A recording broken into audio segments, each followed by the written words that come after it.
Now listen. Benjamin Franklin founded a daily newspaper, a tabloid.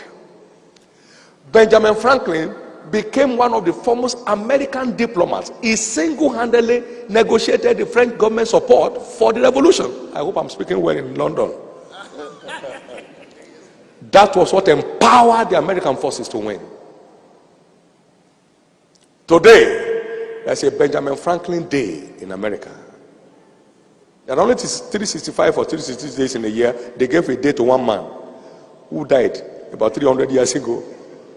That is the treasure of wisdom. It is not common sense, it's a costly sense. Come on, say costly. Wisdom is not common sense, it's costly sense. Very costly sense. Very costly sense. Benjamin Franklin read his way into greatness. He read his way into leadership. He wasn't waiting and wishing for it, he was working at it. How can someone with a 2-year formal education found a university that is still relevant today? From 1786. Oh, this is a very lazy generation. We just lay by and waiting for things to happen. We are killed by pleasure. Killed by pleasure.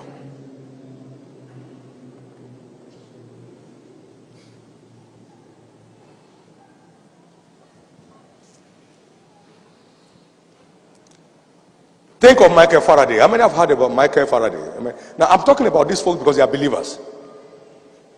But they did not abuse the faith. Most of us are abusing the faith. I said, God, come and cook for me. Thank you, Jesus. Cook for me now.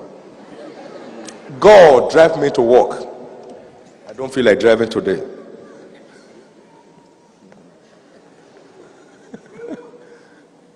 That's faith abuse. Michael Faraday was a lab. Now, let me tell you a story. He also had a 2-year formal education. I noted some of these things in my book, Winning Wisdom. Now, you see, Michael Faraday was also a printing apprentice. It was a booming business in their days, so people learned how to be a printer. So he was there. But every time scientists exhibited their experiments, in those days, they were going about not watching film and videos and movies like today. It was a knowledge era. Come on, say knowledge era. Scientists will come in and exhibit their experiment. People pay to enter to watch. Michael Faraday was paying to enter. Small boy, what will he do with science? Now, there was this great physicist in his time. They call him Humphrey Davis. Humphrey Davis was a professor. And then Michael Faraday went to one of those exhibitions and took note. Now, for him to take note with only 2 years of education, he must have equipped himself. To even understand the professor, he must have equipped himself. I mean, understand what I'm saying? Now, Michael Faraday binded the notes and sent it to this professor, just to satisfy his printing and then all that, how much he enjoyed the lecture. So one time, a time came when the lab attendant of this professor left. And this man needed a lab attendant. Then he remembered a boy gave him a binded note of his lecture one time. He said, this boy may be interested in being a lab attendant. So he rode on his horseback to trace the address. And he found Michael Faraday. Would you mind being my lab attendant? Oh, with all pleasure.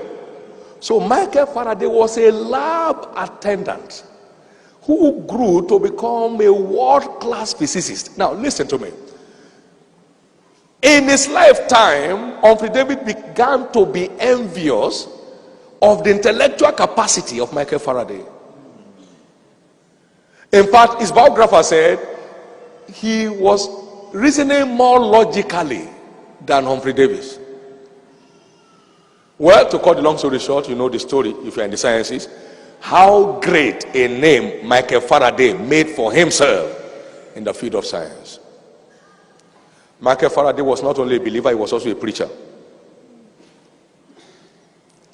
But sold out to an undying quest for knowledge, and so earned his place in history. We don't talk of wisdom without knowledge. Now, let me say this. Wisdom is the principal raw material for the making of leaders, and knowledge is the principal raw material for the making of wisdom.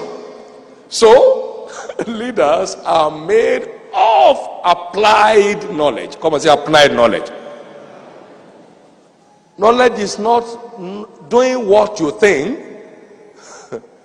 Knowledge is doing what you have discovered.